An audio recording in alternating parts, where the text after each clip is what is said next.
Okay, good morning, everybody, and welcome to Growing Groceries. Today, we're going to be talking about edible ginger and turmeric. My name is Bill Lester. I'm with University of Florida Extension here in Hernando County, and we have a couple of great guest speakers in here today to talk about edible ginger and turmeric. I'm going to introduce them in just a moment, but I need to go over one or two things here very, very quickly. So we're going to be talking about growing ginger and turmeric. If you registered for this class and you're watching us live or recorded, you guys get to pick up 2 ginger plants and 2 turmeric plants. So you can do that at our office. Our office is located at 16110 Aviation Loop Drive in Brooksville, Florida. We are at the very edge of the Brooksville Airport Industrial Park, right next door to the post office. If you're not sure where we are, there's our address so that you could GPS it. If you need more information, you can just feel free to shoot me an email, and I'll go ahead and put my email in the chat box also, so you can see it during the presentation. I will be at the Hernando County Master Gardener Nursery this coming Saturday from 8 in the morning till 11 a.m., handing out plants also. So please feel free to come by the nursery, pick up your plants, have a look around, buy a couple of other plants.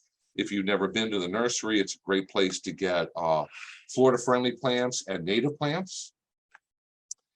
And as always, if you want to ever find out about what other kind of classes we have coming up, a lot of great ways that you can follow us. If you go to Hernando Extension, all one word.com, that's a web page where all of our events are all listed with all the information on whether it's in person, on Zoom, it's going to be on Facebook Live. We do it all kinds of different ways.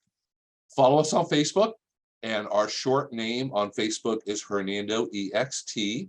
We have all of our upcoming events and classes on there.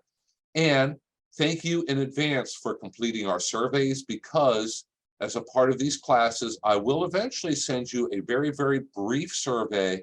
I promise it's going to be short for you to fill out.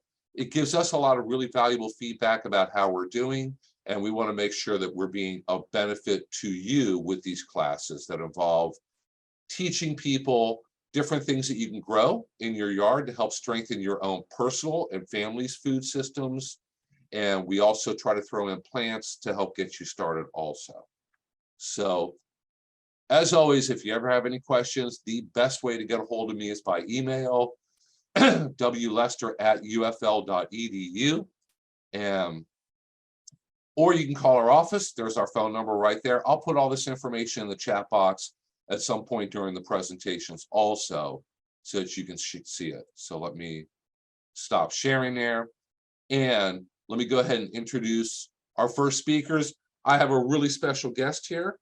Dr. Selena Gomez is with the University of Florida's Environmental Horticulture Department, and she is working on edible ginger and turmeric and teaching small potential commercial growers how to go about doing it.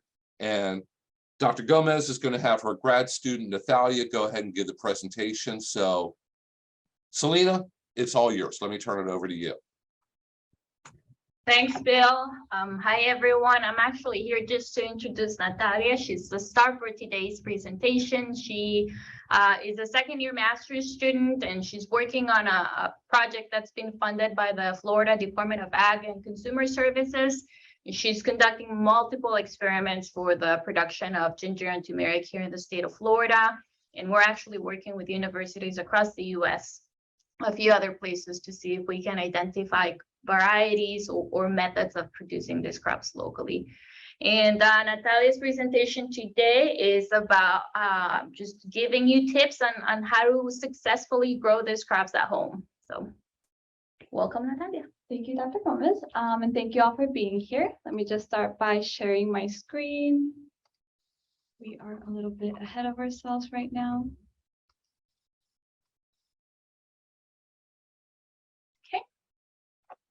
So as it was previously mentioned, today we're going to talk about how to grow ginger and turmeric, some of their specifics. So let's begin by familiarizing ourselves a little bit with these crops. So ginger and turmeric are both plants that are perennial and are native to Southeast Asia, and they're usually grown in hot and humid climates that are very similar to Florida's climate. So ginger, which we can see here, has very narrow leaf blades, while turmeric has wider oblong leaves that can grow up to 5 centimeters long.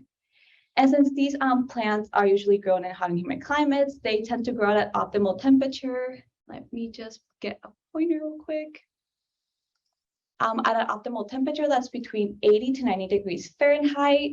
And they also like to be grown in higher humidity, so something between 70 to 90% humidity. And these are plants that grow under longer photoperiods. Photoperiod means the amount of daylight that they're getting during a 24-hour day. So they like photoperiods that are between 12 to 14 hours long, but they do tend to grow properly if the days don't go under 10 hours. They also like soil pHs that are slightly acidic, so between 5.5 to 6.5, which is perfect for Florida because the pH is within this range at 6.1. So the part of the ginger and the turmeric that we consume is their rhizomes. And as you guys can see, they have some morphological differences. So ginger looks more like little nodes and it's lighter in color, while turmeric tends to be darker orange and they look more like fingers. And a quick fun fact is that rhizomes are actually not roots. They're modified stems that have been developed by the plant to grow underground. This is why we see that the shoots grow from the stems and not from any other plant, part of the plant. Okay. So one of our first questions when we're growing ginger and turmeric is when should we plant? So this will depend according to where you are in the state, but it is important that we look for these environmental conditions in particular, right? So these plants need a minimum temperature of 68 degrees Fahrenheit in order to start growing properly, and the temperature should not go under 50 degrees Fahrenheit at any point. So the northern you are in the state, the longer it'll take in the year for you to reach these conditions, but the southern you are in the state, like right here, you'll get to them sooner. A good rule of thumb is planting on April. That's what we've seen works throughout the whole state, but it is important that you look out for late freezes. And if you do get one, you can just cover your plants using either a landscape fabric or just blankets. So it's important that you monitor your environmental conditions for that. Now let's talk about starter materials. So through this class, you guys are going to be getting tissue culture plants, but we're going to be focusing on rhizomes. This is another way to propagate these plants. Because it's more easily accessible for most people.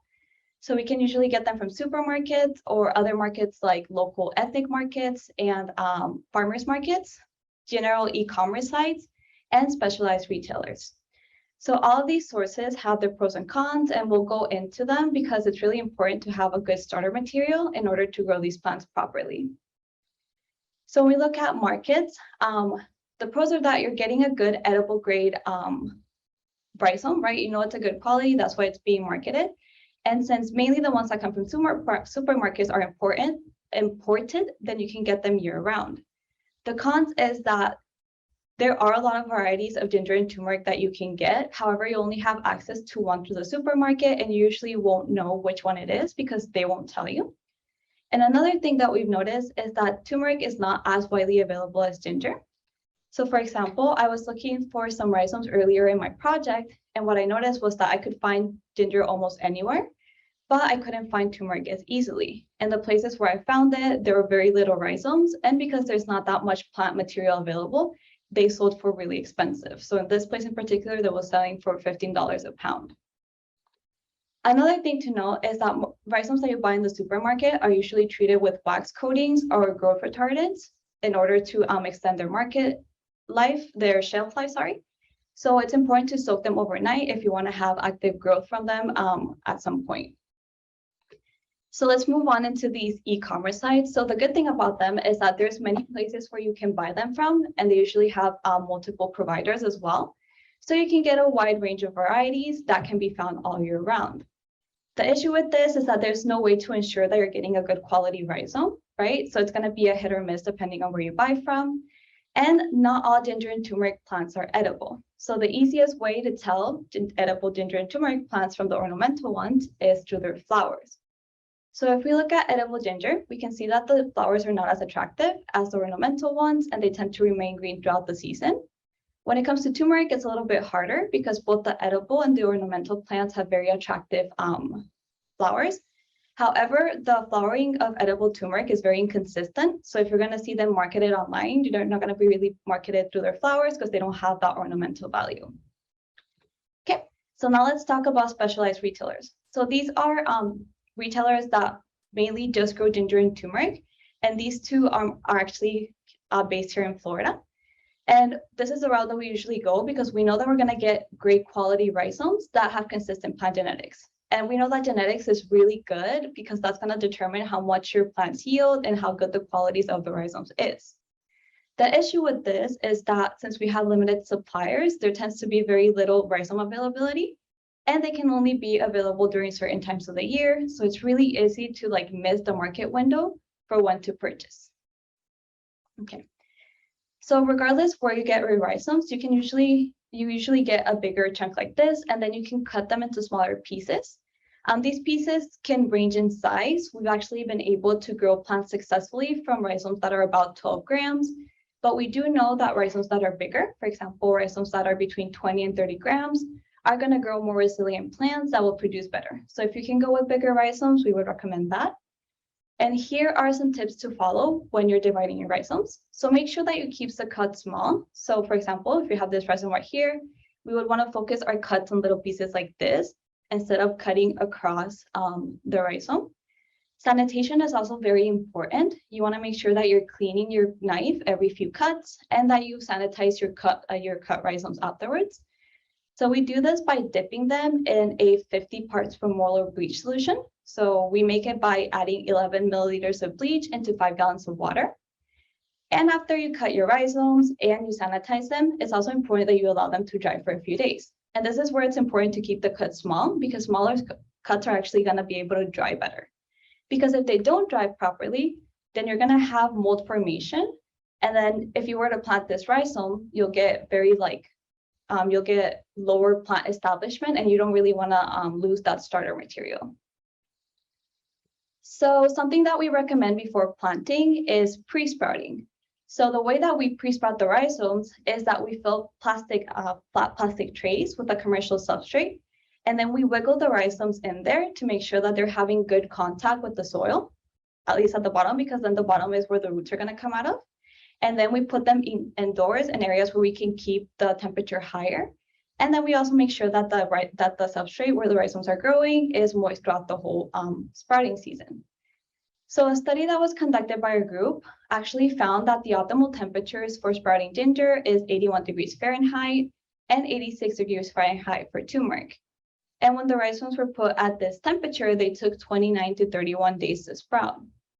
However, we do know that these temperatures are harder to achieve if you're just planning on pre-sprouting, let's say at your house. So what we would recommend is that you just find a place that you're able to maintain at a higher temperature, for example, a laundry room, or if you have access to a garage, and you'll actually be able to sprout these rhizomes. Just know that it's going to take you longer to do so. Okay. And the reason why we recommend this is because when you grow plants from non-sprouted rhizomes, you usually get uneven growth and delayed development. So this is a study that was done by a group, which compared plants that were grown from non-sprouted rhizomes to those that were grown from the sprouted rhizomes. And even though these plants are the exact same age, you can see that the ones that were grown from the non-sprouted rhizomes were a lot smaller. So if we were to harvest them at these points, we would see that these plants are going to produce a lot less than the ones that were grown from sprouted rhizomes, which is something that we can avoid easily. So it's something that we don't want to see. Okay.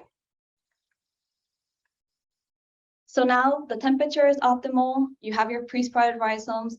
Now you can decide how you want to plant your plants, right? So let's start by talking about planting them directly in the soil.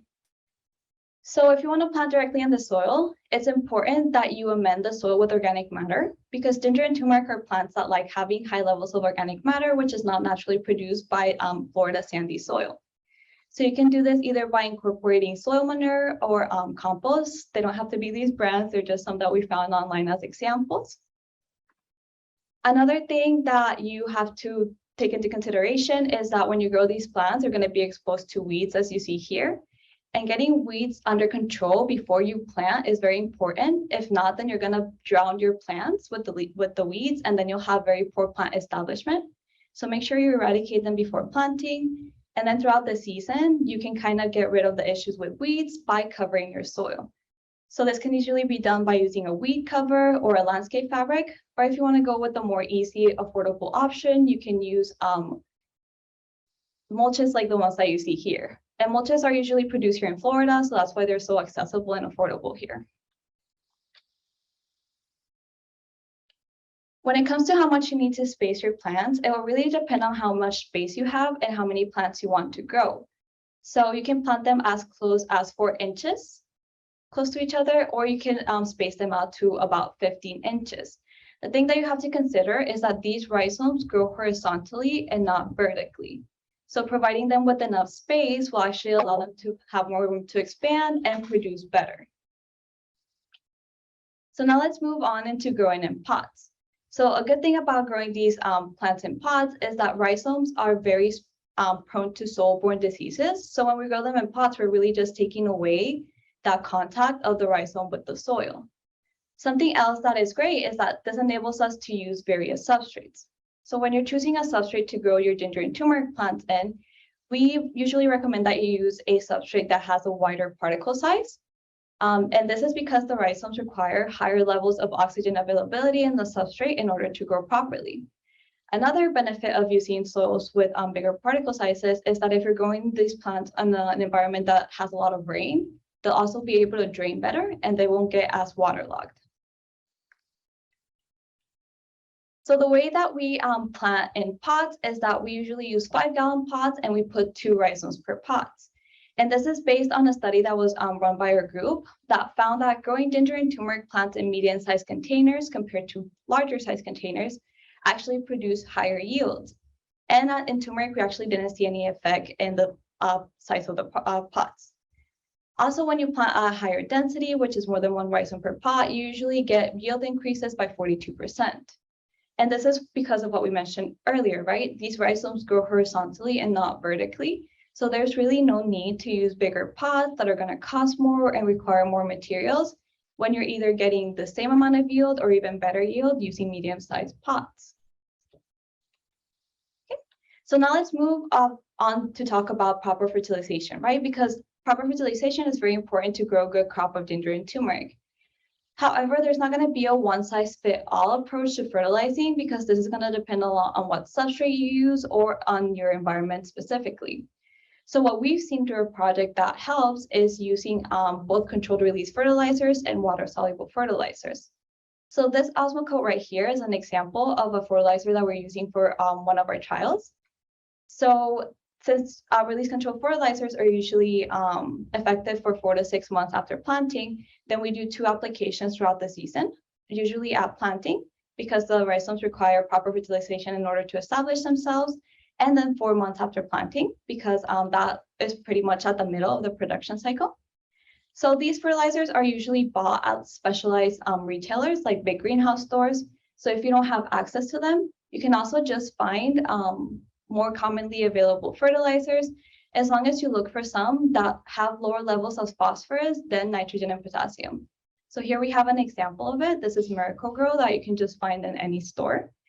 And it's important that when you're applying them, you just follow the instructions in the fertilizer label that is usually found on the fertilizer. So here's an example of how this looks in a bag of Osmocote. So we usually tend to do high rate of applications, which you can see in this column. And then you will adjust it to either the container size that you're using or the surface area that you're planting in. So since we commonly use 5-gallon pots, then we know that we would have to apply 127 grams of fertilizer per application per pot. And this can be found in all fertilizer bags. So, okay. Now we're going to talk about some of the issues that we found when we grow these plants here in Florida and some of the studies that our group has done in order to try and mitigate them. So as we mentioned previously, ginger and turmeric are long day plants. They like long photo periods that are between 10 and 14 hours. So when the days start getting shorter here in Florida, which is between October and March, we see that the growth in the plants becomes stunted and that the tissue starts to die back. And this is mainly an issue the further north you go. So if you're going in southern states, then you might not see as much of this. So what our group was interested in looking at is the use of supplemental lighting in order to extend photo period. And this was done by using night interruption, in which we provide the plants with a low level of light for 4 hours during the night, which is between 10 p.m. and 2 a.m., in order to sort of trick them into thinking that they're going under a longer photo period. So what we found was that the plants that were grown under night interruption remained dark green for longer and were actively growing for longer compared to the ones that are grown in the short days, which as you can see are a lot smaller and have that tissue dieback that we mentioned previously. And this is also seen in the yields, right? So both for ginger and turmeric, the plants that were grown with night interruption actually had higher yields than the ones that were grown under short days. And night interruption can actually be done at a small scale. What you have to make sure that you do is that you provide them with the proper light, because in order for you to see the effects of night interruption, you need to use lights that provide far red light. So this can be done by using incandescent light bulbs, as you guys can see here. And then these light bulbs can be attached to any lights that you have outside or any lamps that you have lying around that are rated to work with incandescent lights. Or you can just buy a specialized lamp like this one right here. And then you connect them to a timer that you can set to turn on at 10 p.m. and turn off automatically at 2 p.m.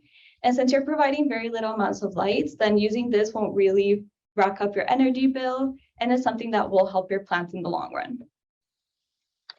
Okay, so now we're going to talk about leaf scorching, because since when you grow these plants outside in Florida, you'll actually start seeing that the tips start to burn due to excess radiation. So what our group has been interested in trying out is different ways to mitigate this, right?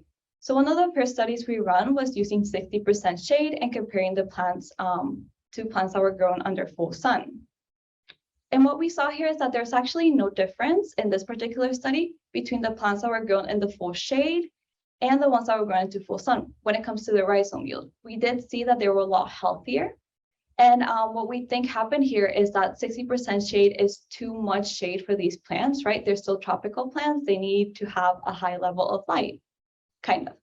So for the next studies, we've actually reduced the levels of shade to 40%. And as you guys can see that the plants that are grown under the 40% shade, even though they're the same age that the ones grown in the field, they are a lot bigger. And again, if you were to harvest these plants at this point, you would see that these are producing a lot better than the ones grown in the field. So this shows us the shade is important. However, we do know that shade structures aren't going to be as accessible to small growers or people who are interested in growing these plants, for example, in their backyard. So another thing that we tested out is the use of kaolin sprays in order to minimize radiation stress. So kaolin sprays is what we can see right here, and that's a natural clay that works for the plants like sunscreen does for us, right? So when we apply these topically to the plants, we're actually limiting the amount of UV rays that they're getting on the leaves. So in this study, we tested out 2 different colors of the kaolin light, this natural white color and a red color. And then we actually also tested 2 applications. So an application that was done earlier in the season, and an application that was done throughout the whole season. So what we found here is that regardless of the color of the spray and the type of application done, the plants that were treated with the kaolin had higher yields than the control plants we were just grown normally under the natural sunlight. And this is great because if you want to reap the benefits from using kaolin, you don't have to go through the trouble of applying it throughout the whole season, which can be pretty time consuming. So as long as you use it earlier in the season, you still get these benefits. And you don't have to go through the trouble of dyeing it either. However, we do know that sometimes neither of these things are accessible. Like sometimes people don't have access to shade tunnels or they don't have the time to apply the kaolin. So you can just mitigate the effects of the UV ray just as efficiently by planting in areas around your house that have less sunlight throughout the day. So if you get more shade at your porch or somewhere in your backyard, or if you have a big tree or some bamboo, those are all great places where you can grow these plants as well. Okay. Something else that we really want to emphasize is that techniques like night interruption, shade tunnels, and kaolin are great for maximizing yield, but they're not really necessary to grow these plants. So just because you don't have access to them, it doesn't mean that you won't have a good growth of ginger and turmeric. Okay, so you've grown your plants for months, and now you want to know, when do you want to harvest? So if you don't want to harvest them the same year that you've planted them, you can actually just leave them on the ground. And when the temperatures and the daylight start getting shorter, then you'll see that the plants are starting to die back like we saw previously. However, since ginger and turmeric are perennial plants, then when the temperature becomes optimal again and the days become long again, we see that they come back and you can keep your plants for another season. However, if you do want to harvest your plants, we recommend doing it when the plants hit maturity, which is usually 8 to 10 months after planting. And whether your plants go to 8 or to 10 months will depend a lot on whether you use night interruption or not. So if you don't use night interruption and you grow them under the short days, they're going to start senescing around 8 months. And this is when you harvest, because since the plants aren't actively growing anymore, then they're not producing more rhizomes.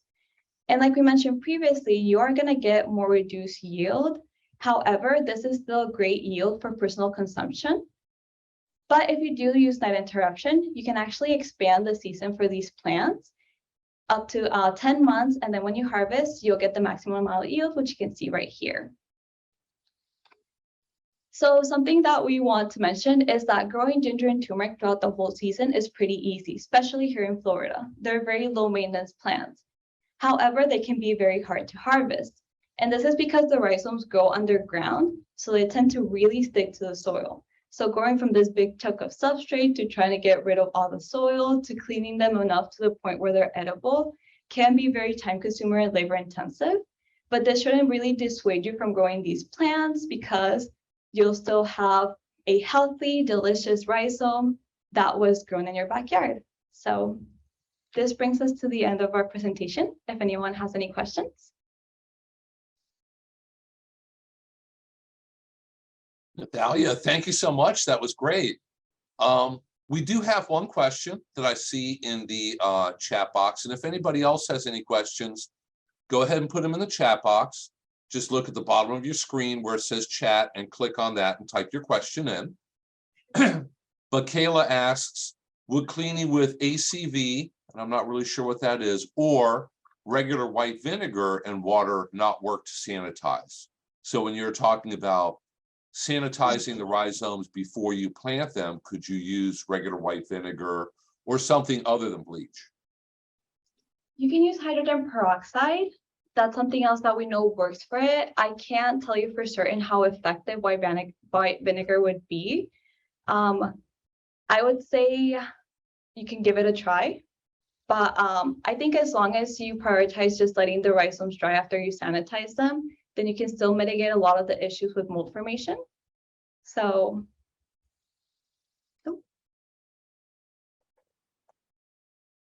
Okay, if anybody has any other questions, you can go ahead and add them. And I noticed very quickly you flashed on something there, something that probably people need to realize. There are a lot of gingers in the world.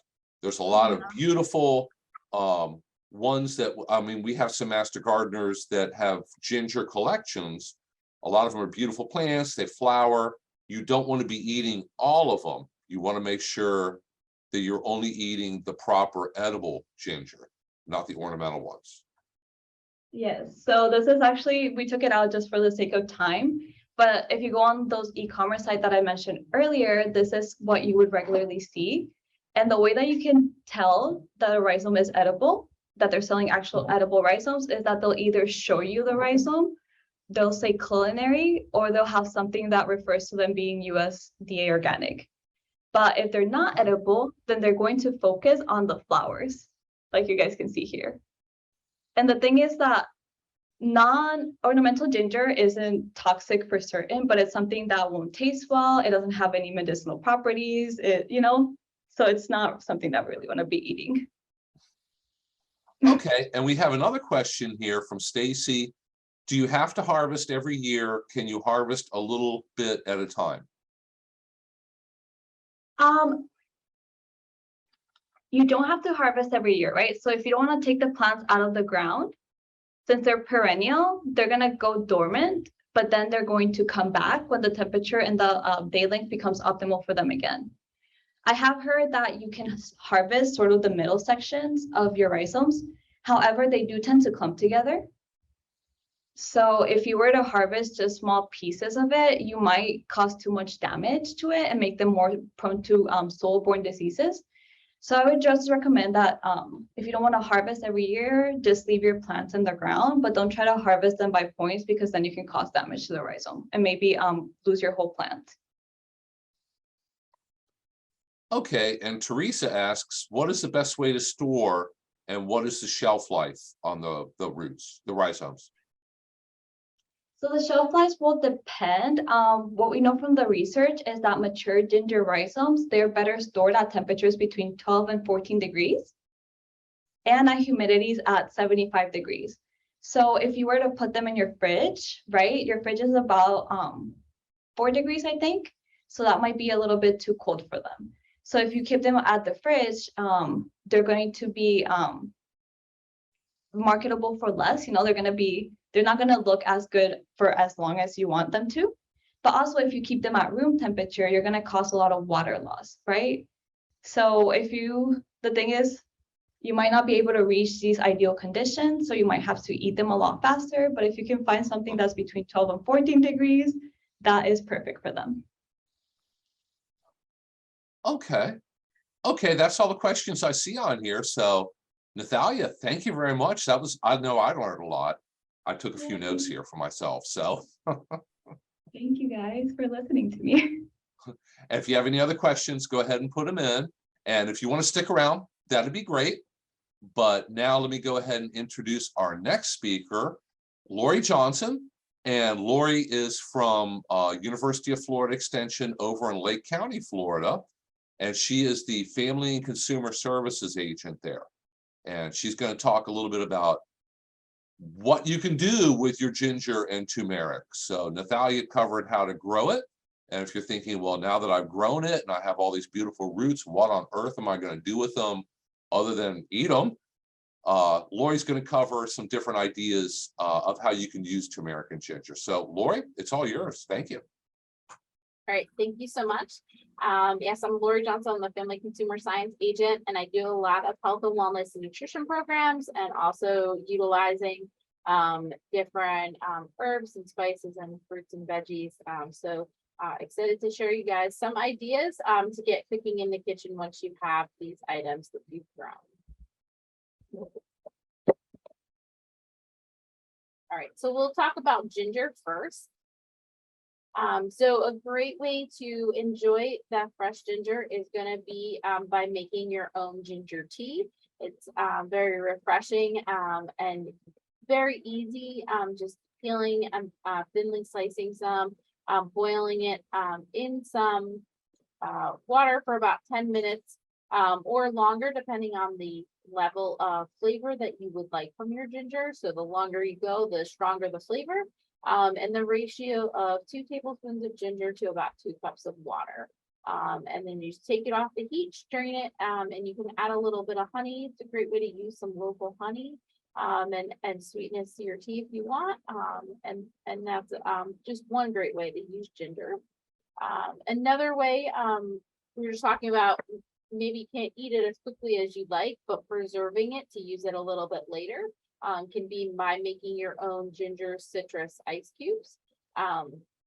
So taking all of those ingredients on the left-hand side, it's not very much. So just ginger, lemon juice, honey, and water. Combining those, putting them in some ice cube molds and freezing them until they're frozen. And then you can even pop them out and put them in a resealable container so that way you can have your ice cube trays back. And then just adding that to help flavor your tea. Whether it's hot or an iced tea will give you a little bit of a different flavor than just a regular ice cube. And it's another way to be able to utilize that ginger that you have. Another beverage can be a ginger spritzer. So combining that water and sugar to make a little bit of a simple syrup. And then taking that off, adding your ginger, and again, letting that flavor seep in there. So until it's very fragrant or overnight, again, the longer you let it seep, the stronger the intensity of the flavor. And then straining the ginger from the syrup, and then adding a little bit of that syrup to some sparkling water will give you a refreshing beverage. Moving on from beverages, other ways you can use ginger in cooking. You may be using them in your stir fries, or you're grilling, maybe some chicken or meat or fish, veggies, maybe you're roasting some items. But it can be used in a variety of cuisines. A couple different examples are going to be Asian cuisines, maybe with some soy sauce, rice wine vinegar, some garlic and ginger, or maybe just adding some sesame seeds with ginger for a sesame ginger chicken. And then also lemon ginger is pretty common, just fresh lemon juice or slices and adding your ginger to that. It doesn't take a lot to flavor your food, and making your own marinade can be a healthier choice. So some steps if you've never made your own marinade, whether you're using ginger or anything else. A good rule of thumb is about a half a cup of marinade for every 1 pound of your protein that you're choosing. And then putting it into a resealable bag or container with a lid, and letting it sit for about 30 minutes or overnight, but making sure that you're doing that in the refrigerator for food safety, keeping those germs away and keeping your food marinating and flavoring, but without the bacteria. And making sure you're not using a metal bowl to marinate, because that the marinade can interact with the acid, and so that can affect your product. And then also, once you take out that item from the marinade, make sure you're discarding it, because that was a raw product and now you're going to cook it. You don't want to use that marinade again. If you wanted extra to brush on later on or to dip, you just want to make extra marinade and then keep that in a separate container. So again, there's no risk for food safety. Other things that you can do is using it in homemade soups. I know it's pretty warm out right now, but homemade soups are great anytime, and you can make a large batch of it and then freeze it in smaller containers. So maybe when you have your ginger harvest ready, you can utilize some of that in a soup. So some ideas are maybe a basic ginger chicken soup. So just taking some basic veggies like onions and celery, and then adding in your ginger and then some garlic, maybe some peppercorns and some chicken. And then another idea is a lot of pairings with ginger go with carrots really well. So maybe a carrot ginger soup. So taking some scallions, which will be a little bit more of a garlic flavor, and then some ginger, and then some additional garlic cloves, and then your chopped carrots, and then some coconut milk, and then for extra protein, some cannelloni beans, and some broccoli and olive oil.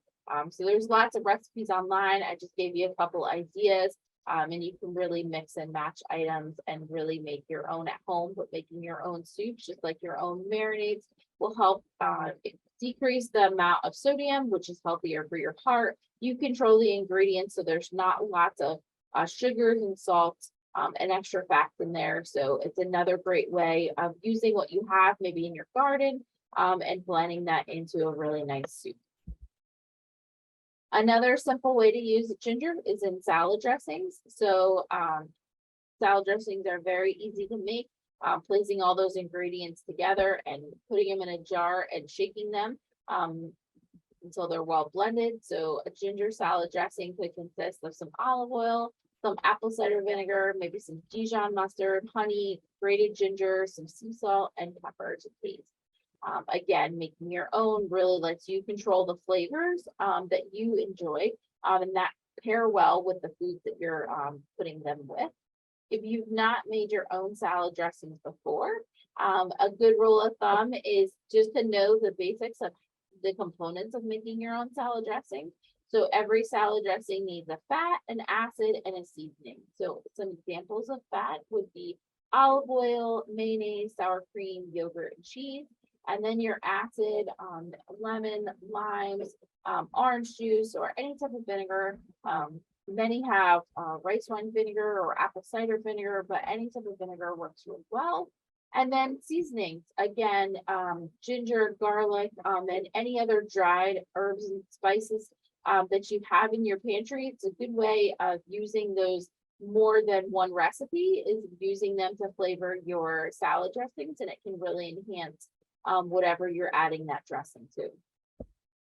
If you want to learn more about how to make your own salad dressings and see a little tutorial with some additional salad dressings on our UF IFAS Lake County Extension YouTube page, I have a family consumer science playlist, and then you would just look for salad dressings, and there'll be a little guide to help you create more salad dressings at home. But they're really fun and simple, and just make them right before you're going to eat them. Use them within a couple days, depending on the dressing, and it's lower in cost and much better on health and flavor. Turning to turmeric, some ideas. Again, I'll start with some beverages. Maybe a turmeric chai latte. So that might be something you haven't had before, but something that you can definitely do by combining some really flavorful ingredients, like your turmeric, some cardamom pods. So they're like the little seeds, kind of rounded seeds, and then some cloves, a cinnamon stick, some orange cocoa tea, again, some honey in your milk, and then really just combining all those ingredients to heat them really well, strain them, and then pour them over steamed milk, and then you can enjoy a really flavorful take on a chai latte. And then turmeric milk has been kind of popular in some trends as well. So that's another a thing that you could do with your turmeric is taking that fresh turmeric and grating it, and then using some of the ginger root grated, and then add some honey and milk. And if you want to top some ground turmeric, some cinnamon, you're really combining those and kind of mashing them down as much as possible. And then you're heating them up to make a paste, and then you're combining them with the milk. And then you may need to use an immersion blender to blend it smoothly. If you've not used an immersion blender before, there's a small picture of one in the center. You kind of just go up and down and just make sure you're keeping the blade near the liquid. Otherwise, you're going to have a really big mess in your kitchen. But that's how you can make a lot of purees or soups or sauces, or puree to the consistency that you're looking for. Really easily. You can do it in the pot that you're cooking in. Makes it easy for cleaning rather than transferring to a blender. But if you don't have a immersion blender, a traditional blender will work just fine. This is just a little bit less transfer and a little bit easier to clean. And then another one, just like our ginger, would be turmeric tea. So taking that fresh turmeric with and really slicing it thin, and letting it simmer and flavor that water, and then straining it. And then you can even make it a little fancy and serve it with a fresh orange slice or lemon slice on top, and then a little bit of drizzle of that fresh local honey. So another way to just enjoy turmeric. And if you want to blend it into maybe a cooler beverage for these hot summer days, maybe making it into a smoothie. So just on the left-hand side, just gives you a basic smoothie. It actually uses turmeric and ginger. So if you're growing both of them, it's 2 for the price of 1. You can use a little bit of both, adding a banana and some pineapple and some milk, and just blending until smooth. Other fruits that pair really well with turmeric could be blueberry or mango, or if you're trying to get some more leafy greens in, spinach can be a great way blended up with that turmeric as well. And just remember to keep in mind, you don't need a super huge serving of a smoothie.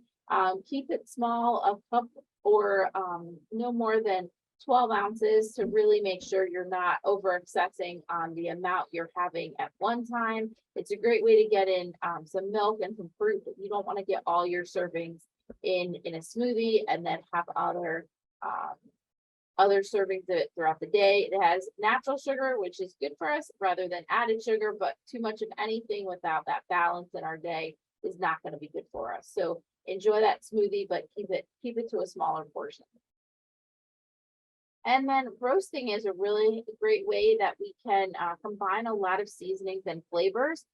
Turmeric pairs really well with carrots as an example, but really a lot of veggies could be paired with a lot of different combinations of things that you're growing in your garden. or have in your cabinet. Roasting, you want to make sure you're doing it at a really high temperature, like 400, 450, and keep this size of the pieces of the veggies uniform so that they roast the same. And then you basically want to roast them and halfway through flip them over and continue roasting.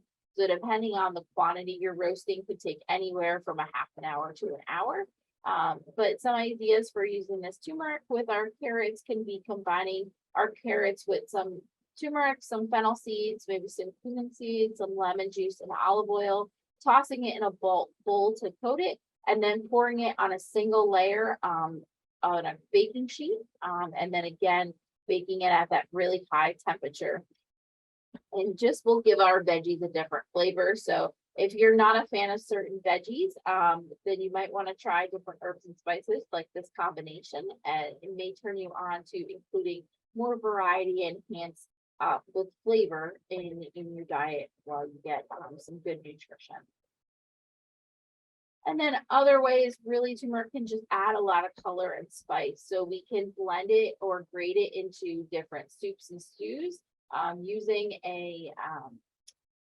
almost a cheese grater or any other type of grater that you have is a really easy way to grate microplane. It's a great way to use to grate it into things that you already have made, add a little extra on top, even if it's not in the recipe. Or you can mix it into rice, make turmeric rice, or other grains, maybe a quinoa or couscous. Adding half of your grains or full grains is going to be great for heart health and digestion. But then also adding turmeric will give you color and spice. Or you can grate it into your tuna or egg or tofu salads. Again, it's just going to enhance that flavor. And then you can even start your morning off by sprinkling it into some scrambled eggs. And then some additional storage that I could find that ginger lasts a little bit longer in the fridge than turmeric, but freezing it, whether you chop it into pieces or grate it or finely chop it, and tightly wrapping it or putting it in a freezer safe bag, and using it within 3 to 6 months for our turmeric will let you have it a little bit longer than trying to use it all at one time. But of course, this probably does vary from product to product. So the sooner you use it, the better. So make sure in your menu planning, you're planning to use all those fresh herbs and spices that you're growing, so that you can make the most of the flavor and enjoy them at their peak freshness. And with that, does anybody have any questions? Okay, guys, if anybody has any questions, go ahead and put them in the chat box so we can go ahead and answer them before we get done here. Kayla asked, will we have access to the recording and or the presentations for later reference? Yes, you will, probably within an hour. Zoom will send me a link and I'll go ahead and email it out to everybody through Eventbrite. And that stays online for 1 year before it gets kicked off. So good for a year. After that, you know, it's going to go away magically. But Jessica asks, can you dehydrate and powder your own ginger and turmeric? If anybody has any ideas? I do not know, but I can certainly find out, and we can send that out to the group, unless Natalia knows. So you can, if you want to powder it, all you have to do is just putting it in your oven. Make sure you get all the water out of it. And then you can use a spice grinder or a coffee grinder. And that's how you get a dried product. And if you grind it before it's fully dry, then you can just put it back in the oven for a little bit. And that's how you do it.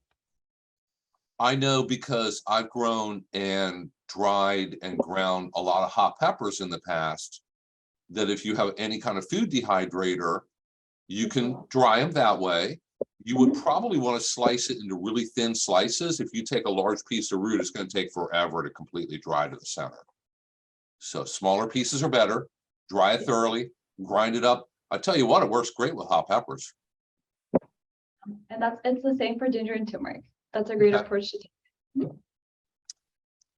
And Stacy asks, if we're going to replant after harvest, will the fridge mess it up? Should we immediately replant after the drying time? So if you're going to be reusing your rhizomes, then you will have to store them, because if by the time that you're planting, by the time that you're harvesting, the conditions are not going to be optimal for the plants anymore, right? So that's not the best time to plant them. So just make sure that you store them. It might mess it up in the fridge a little bit, but we have seen personally that we have been able to grow plants from less than ideal rhizomes. So you can give it a try. If not, then you will have to repurchase rhizomes pretty much at every season. So.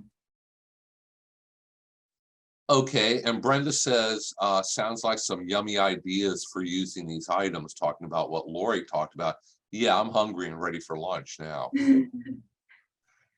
And Linda says, will the plants be available at the office tomorrow? Yes, they will be. The plants are here at the office, so you can stop by today, tomorrow. We ask that you try to come by within the next week or so, because the plants are going to be happier and grow better in your yard than they will at our office. We have less than ideal situations here. And Kayla asks, I'm curious, does drying turmeric deplete the nutrients? We've read many articles that claim using powdered turmeric does not have the same nutritional or medicinal value like the anti-inflammatory benefits. So part of my master's, one of the first projects that I did, I actually ran a quality survey of different products that were available in for consumers here in Florida. And we tested fresh rhizomes, dry rhizomes, and all that. So what we found was that when you dry the rhizomes, even if you have a fresh rhizome and you dry it, what you're doing is that you're taking out the water, and that water tends to dilute the medicinal compounds, right? So when you dry it, you're actually getting a very concentrated powder that's high in medicinal values. So yeah, I know that when you read it, there's a lot of mixed results when it comes to this, but what we've seen throughout our experiment is that drying actually increases them. Okay. Boy, the nice thing about my job is I get to work with really smart people and come on and help do presentations. They can answer all the questions that I can't. So, okay, yeah.